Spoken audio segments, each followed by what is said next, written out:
ओम नमः शिवाय। श्री शिव महापुराण प्रथम खंड विद्वेश्वर संहिता चतुर्थ अध्याय श्रवण कीर्तन और मनन, इन तीन साधनों की श्रेष्ठता का प्रतिपादन। मुनिगण बोले, हे ब्राह्मण, मनन कैसा होता है, श्रवण का स्वरूप कैसा है और उसका कीर्तन कैसे किया जाता है, यथार्थ रूप में आप वर्णन करें। ब्रह्मा जी बोले, हे मुनियों, भगवान शंकर की पूजा, उनके नामों का जप तथा उनके गुण, रूप, विलास और नामों का युक्ति परायण चित्त के द्वारा जो निरंतर परिशोधन या चिंतन होता है, उसी को मनन कहा गया है। वह महेश्वर की कृपा दृष्टि से उपलब्ध होता है। वह समस्त श्रेष्ठ साधनों में प्रमुखतम है।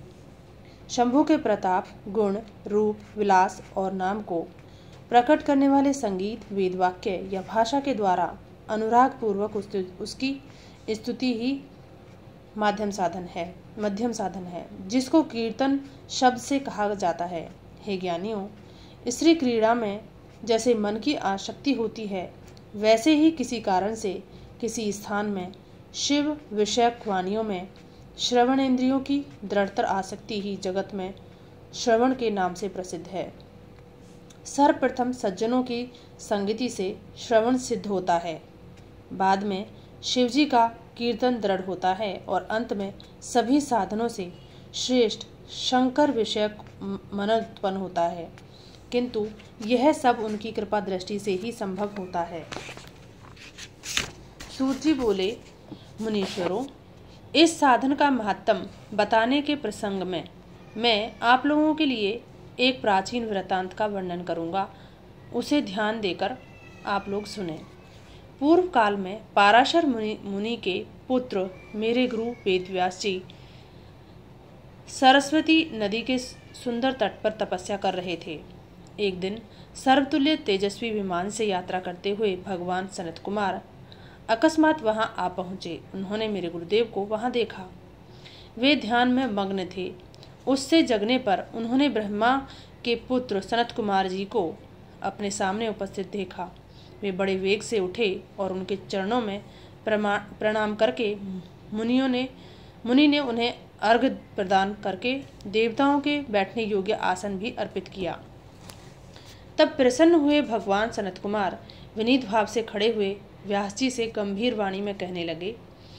सनत कुमार बोले, हे मुने, आप सत्य सनातन भगवान शंकर का हृदय से ध्यान कीजिए, तब वे शिव प्रत्यक्ष होकर आपकी सहायता करेंगे।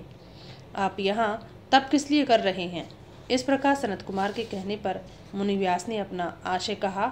मैंने आपकी कृपा से वेद संबद्ध अर्थ, धर्म, काम और मोक्ष की कथा को मानव समाज में अनेक प्रकार से प्रदर्शित किया है। इस प्रकार सर्वथा गुरु स्वरूप होने पर भी मुझ में मुक्ति के साधन ज्ञान का उदय नहीं हुआ है। यह आश्चर्य ही है। मुक्ति का साधन न जानने के कारण उसके लिए मैं तपस्या कर रहा हूँ। हे विप्रेंद्रो, इस प्रकार जब व्यास मुनि ने भगवान सनत कुमार से प्रार्थना की, तब वे समर्थ सनत कुमार जी मुक्ति का निश्चित कारण बताने लगे।